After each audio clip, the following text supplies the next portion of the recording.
বিধানসভা নির্বাচনের প্রচারের শেষ লগ্নে কল্যাণী বিধানসভায় বিজেপির শক্তি প্রদর্শনে মাতলেন উত্তরপ্রদেশের মুখ্যমন্ত্রী যোগী আদিত্যনাথ। বিজেপি প্রার্থী অনুপম বিশ্বাসের সমর্থনে এদিন বিশাল র্যালিতে অংশ নেন তিনি। সঙ্গে উপস্থিত ছিলেন বিজেপির যুব সংগঠন ভারতীয় জনতা যুব মোর্চার জাতীয় সভাপতি তথা সাংসদ তেজস্বী সূর্য। মদনপুরের সুগুনা এলাকার হেলিপ্যাডে যোগী আদিত্যনাথের হেলিকপ্টার নামার পর থেকেই উচ্ছ্বাসে ফেটে পড়েন বিজেপি সমর্থকেরা। দূর দূরান্ত থেকে বহু মানুষ সেখানে জড়ো হন প্রিয় নেতাকে এক ঝলক দেখার আশায়। হেলিপ্যাড চত্বর থেকে শুরু হয় উন্মাদনা, যা পরে র্যালির পথে আরও তীব্র আকার নেয়। এরপর গয়েশপুর টাউন ক্লাব এলাকা থেকে শুরু হয় বর্ণাঢ্য র্যালি।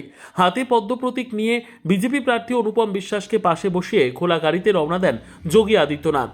র্যালির গোটা পথ জুড়ে ছিল উৎসবের আবহ। রাস্তার দুধারে দাঁড়িয়ে হাজার হাজার মানুষ হাত নেড়ে শুভেচ্ছা জানান।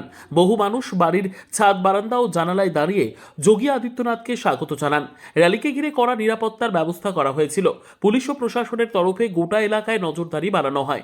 তবুও জনসমাগমের উচ্ছ্বাসে স্পষ্ট হয়ে ওঠে নির্বাচনের শেষ পর্বে কল্যাণী বিধানসভায় বিজেপির প্রচারে নতুন গতি এসেছে। প্রচারের শেষ দিনে যোগী আদিত্যনাথের উপস্থিতি কল্যাণী বিধানসভার রাজনৈতিক উত্তাপ আরও বাড়িয়ে দিল বলেই মত রাজনৈতিক মহলের একাংশের।